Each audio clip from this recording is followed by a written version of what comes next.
All right, everyone, get ready for a wild one today because we are diving into the story of Wojtek, a bear who fought in World War II. Yeah, you heard me right. A Woof. bear. It's one of those stories you hear and think, wait, really? But it's true. And it all starts in 1942. Picture a train station in Hamadan, Iran. Polish soldiers, part of Anders' army, are stationed there thousands of miles from home. Probably trying to make the best of a bad situation, sharing stories, Yeah. just trying to get by. Exactly. And into this scene walks a young boy, maybe a refugee himself, but instead of selling trinkets or something, he's carrying a sack. And inside that sack, Don't tell me. a bear cub. No way. It's true. The cub's mother had been killed, leaving him orphaned, and this boy, seeing a bit of his own story in that little cub, he took him in. That's amazing. Even in the middle of a war zone, that compassion really shines through. It does, and the soldiers felt it too. They were so moved by the sight of this orphaned cub that they pooled their money together and bought him from the boy. Wow. That's incredible. So this wasn't just about getting a pet. It was something more. Absolutely. It was a gesture of empathy, a way to hold on to a little bit of hope in a world gone mad. And that's how Wojtek, which means smiling warrior, became part of the 22nd Artillery Supply Company. Can you imagine a bear in an army camp? That had to be absolute chaos. Well, it wasn't always easy, but it was never dull. So how do you even begin to take care of a bear cub in the middle of a war? Well, they improvised. When he was little, they actually used a vodka bottle to feed him milk. No way.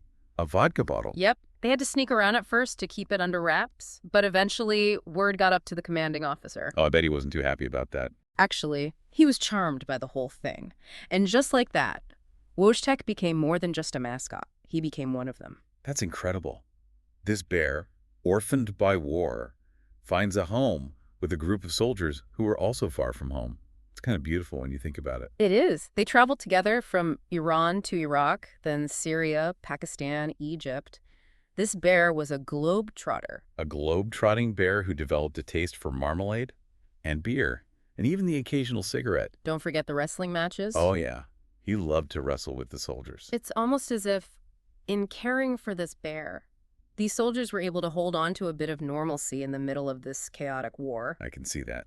Sharing a laugh over his antics or worrying about whether he was getting enough to eat. It must have been a welcome distraction from the horrors they were facing. But let's not forget, Wojtek was still a wild animal at heart. Oh, absolutely. Remember that incident with the Iranian brown bear, Michael? The one the king of Iran gave to the British army. Yes. Like some kind of weird bear arms race Right. in the middle of a world war. Oh. It's just bizarre.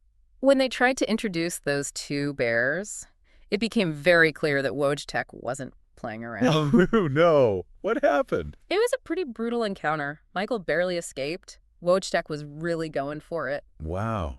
So much for a friendly meeting of the bears. Yeah.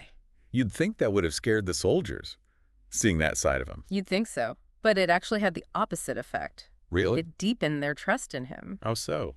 You see, Wojtek loved the bathhouse. After a long day, he'd often wander in and relax. A bear who likes to take baths. Oh, yeah. He was a bit of a clean freak. That's hilarious. So anyway, after the incident with Michael, they decided to ban Wojtek from the bathhouse for a while, just as a precaution. Makes sense. But Wojtek, he had other plans. One evening, he snuck past everyone and made a beeline for the bathhouse. He must have been craving a good soak. Right. But when he got there, he found something unexpected. An intruder. Oh, no. You mean? Yep. An enemy spy.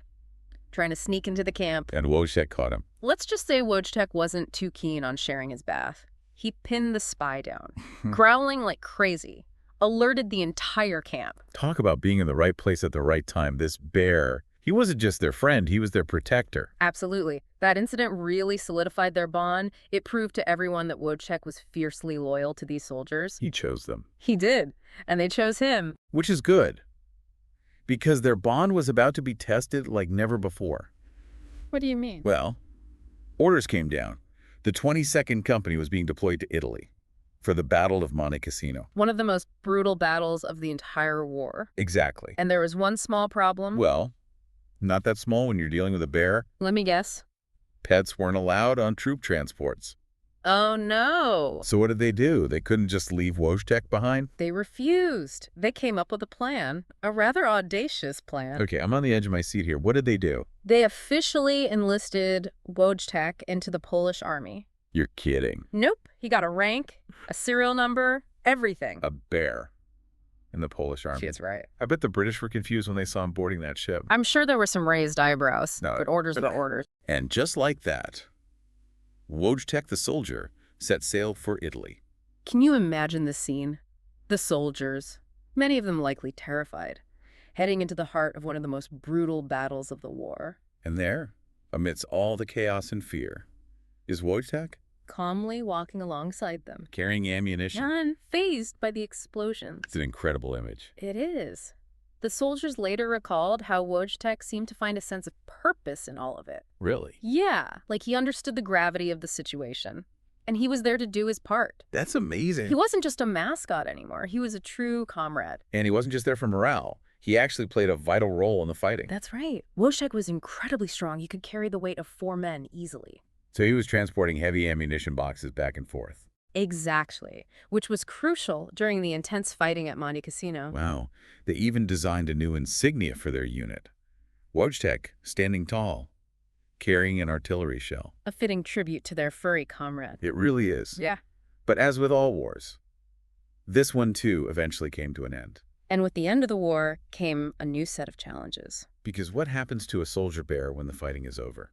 It was a real dilemma. These soldiers had formed such a strong bond with Wojtek. He was family. But they couldn't exactly take a bear back to post-war Poland. Exactly. And after everything he'd been through, releasing him into the wild wasn't really an option either. So they were stuck. They were. What did they end up doing? Well, when the 22nd Company was demobilized, they found Wojtek a new home at the Edinburgh Zoo in Scotland. The Edinburgh Zoo. Yeah. It wasn't a perfect solution, but it was the best they could do under the circumstances. I can't imagine having to say goodbye to him after everything they went through together. It was tough on the soldiers, but many of them continued to visit him at the zoo. They did. Oh, yeah. They'd climb into his enclosure, share cigarettes with him, reminisce about their time together. That's amazing. So even though they were physically separated, that bond remained. It did. It really is a testament to the power of these interspecies connections. It makes you wonder if Wojtek ever really understood how special he was. I think he did. There are countless stories from zookeepers and visitors alike about how gentle and good-natured he was. It sounds like she lived a good life. He did. He passed away in 1963 at the age of 22, which is quite old for a Syrian brown bear. That's good to hear. He deserved a happy ending. He did. And, his story continues to inspire people all over the world. It really does. I mean, it's hard to imagine a more heartwarming story to come out of such a dark chapter in human history. It's a powerful reminder that even in the midst of unimaginable hardship, hope and compassion can still flourish. Exactly. Wojtek's story reminds us that the world is full of surprises. Yeah. And that sometimes the most incredible tales are the ones we least expect. And that's what makes history so fascinating. There's so many hidden stories out there just waiting to be discovered. Stories like Wojtek's. Exactly. Well said. And on that note, I think it's time to wrap up another deep dive. Thank you all for joining us. And until next time, keep exploring.